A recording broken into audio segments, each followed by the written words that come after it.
What I was expecting when I came to Woodstock 20 years ago was what we found here today, which is sort of a small-scale music festival with not too many performers and not too many people, and just a very relaxing time.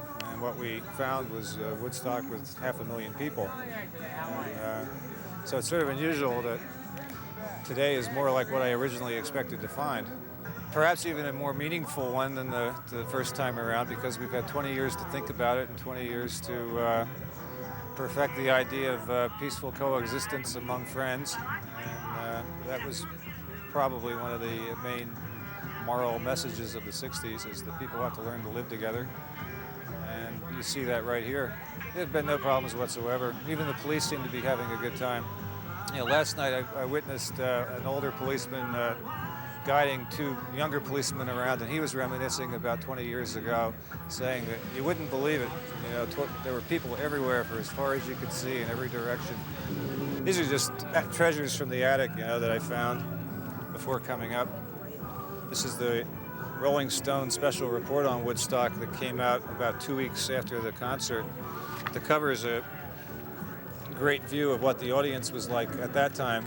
This is the official original poster that the Woodstock Music and Art Fair put out, and it became instantly obsolete when the location was changed from Walk-Hill, New York to Bethel, New York, where we are today. And but they were sold on the first day of the show and quickly sold out, and I managed to grab one and carry it through the concert, and it survived, you know, somehow or another. Tomorrow's the day my bride's gonna come.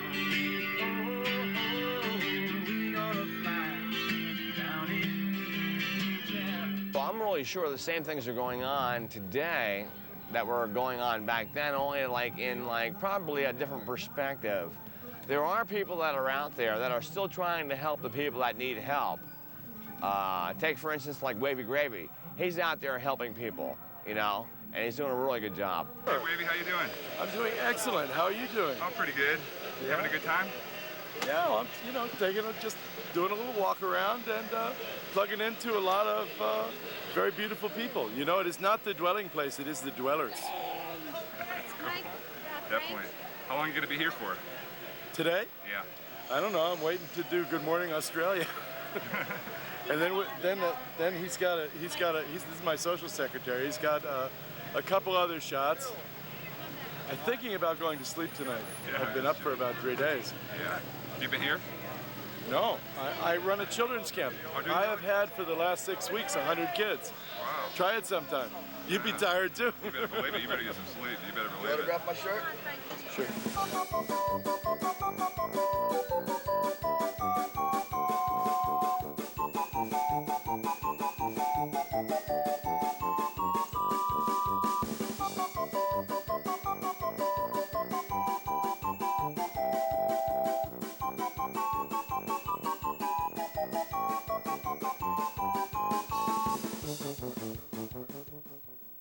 I came up Sunday night. I had a truck full of sound equipment and lights and a stage on my roof.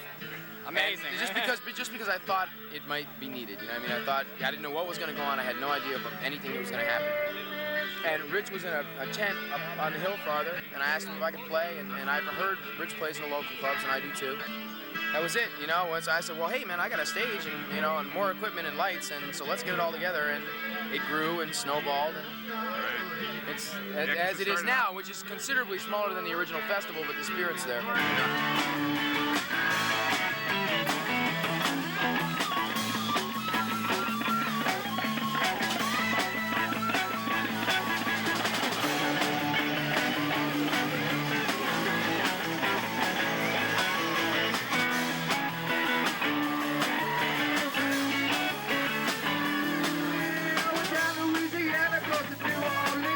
Were you here at the first one? Yes. I worked for the food concession, Food for Love, and I worked on Friday, and the concessions were up the top of the hill. And then when the music came on at around 4 o'clock, I heard Richie Havens. They said, "I'm not working anymore." Good memories. Have you been back since? Or? No, I haven't been back since. This is the first time, and I'm really glad, because I think that 20 years ago we came here for the music, and the drugs and the music brought us to a certain level of awareness. And I think that we've come back now without the music, without the drugs, to sort of recreate that experience.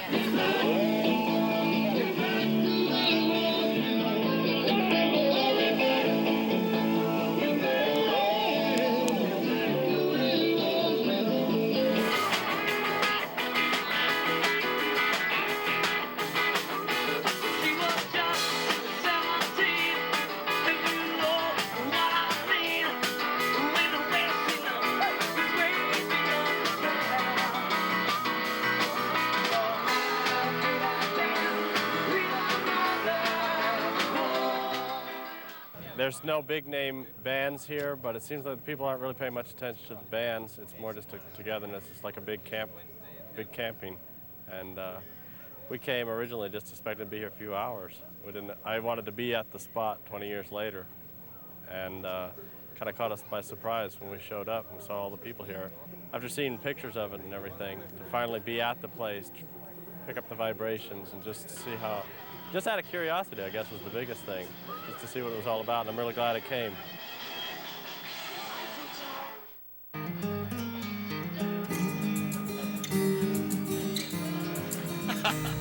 You ain't gonna spare a doobie, do you?